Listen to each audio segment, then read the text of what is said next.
my granddad and his best friend, who's like an uncle to me, they both were like heavily into like jazz music and reggae music. My granddad's Jamaican. They started a company that would tour with jazz bands and concerts. And so my time off from school, my summers or like my winter breaks, I would go with them and I would be like their roadie. So I would travel with them and just kind of like learn music, and I fell in love with music. And so I started working at the radio station. And then once I turned 21, I was like on their street team. So they would do clubs, and then I saw DJs like rocking these huge, massive parties. From there, I just gave all of my energy and my money and my resources into learning the craft, buying the equipment, spending like hours just in my bedroom at home, just working. And then finally, I started doing slowly like high school parties, college parties, any kind of events, weddings. So I knew my plan was, I want to do radio. I want to travel as a DJ. I want to travel the world.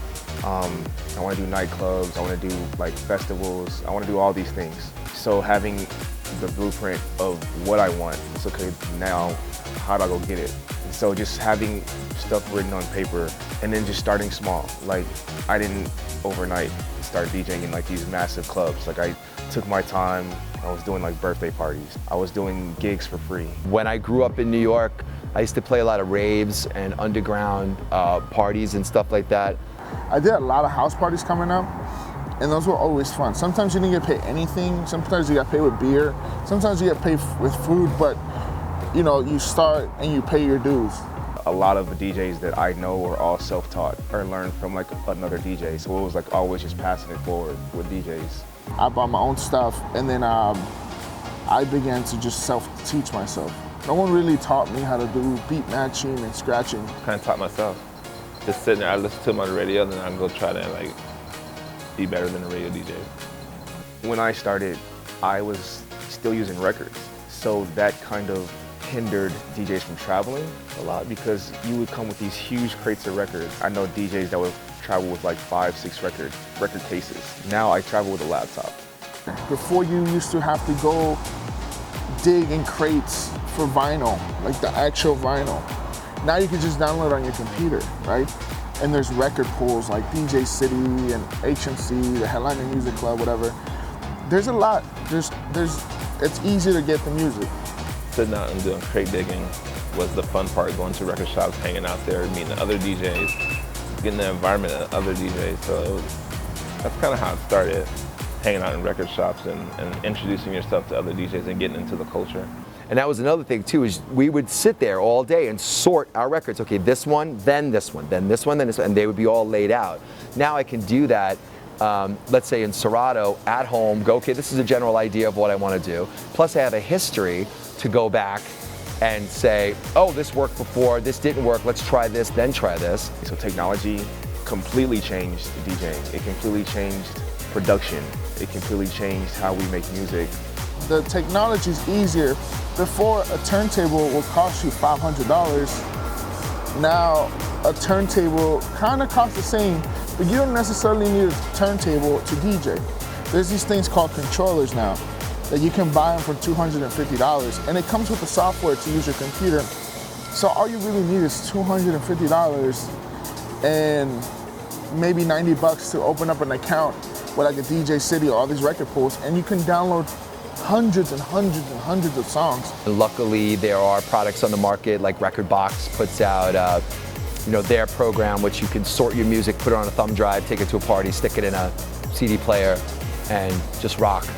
I think it more or less, it kind of hindered DJing. It took away the art form behind it, and not everybody can be a DJ. You get a computer and a library, and now you're a DJ. Because right now, I feel like it's more social media heavy than actually when it started. It was actually about the talent. I think social media just really changed everything. But before it was all word of mouth and it was just skill. It's just, more like popularity on Instagram and social media. At this point, it's kind of just like social media. Nowadays, you have even Instagram models kind of DJ now, because I guess the modeling dried up for them or whatever. But now it's more competitive. There's far more DJs. Before, you used to be a nerd if you wanted to DJ. I try to figure out the part that's like a sing-along or something that makes people go crazy and put their hands in the air And to me, like, that's what a DJ is. It's like, you really just want to make people feel engaged. And a good artist, a DJ, a rapper, singer, you want to make them feel like they're a part of your show. Well, scratching, using mic work, just kind of reading the crowd, seeing what gets people moving, staying hype and energetic.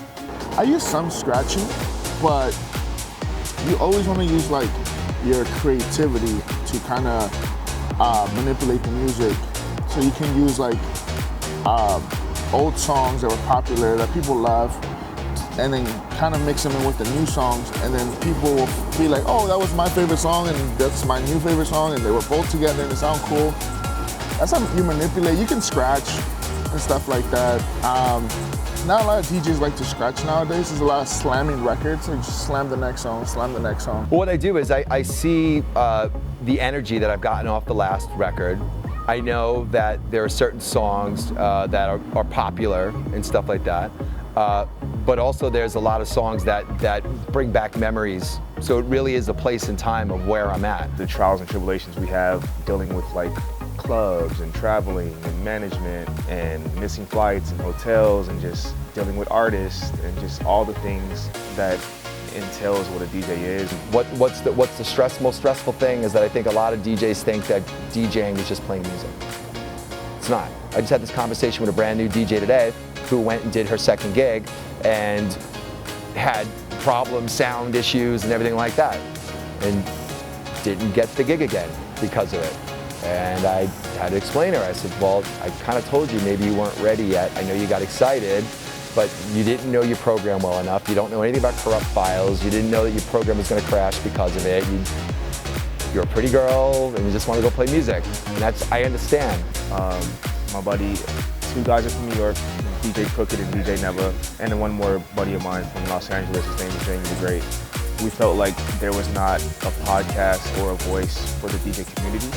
And it's gotten a great response because so many people will DM me or text me, or all of us, and say, hey, like, we've thought this, or we thought, you know, we didn't know how to like get this across. We love the fact that you guys have a podcast that gives what we think a voice. So it's reflections of a DJ on SoundCloud and iTunes. You just Google it and you guys see all the interviews. There's a bunch of other DJs. We talk about like the first $1 million contract for a DJ and shit like that. And DJs getting paid $300,000 for 2 hours. That's just a lot of money. So anyway, we talk about all that on the podcast. But it's reflections of a DJ.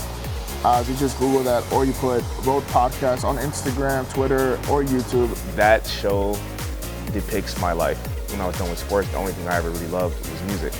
So I don't play instruments, I don't dance, I don't sing. I DJ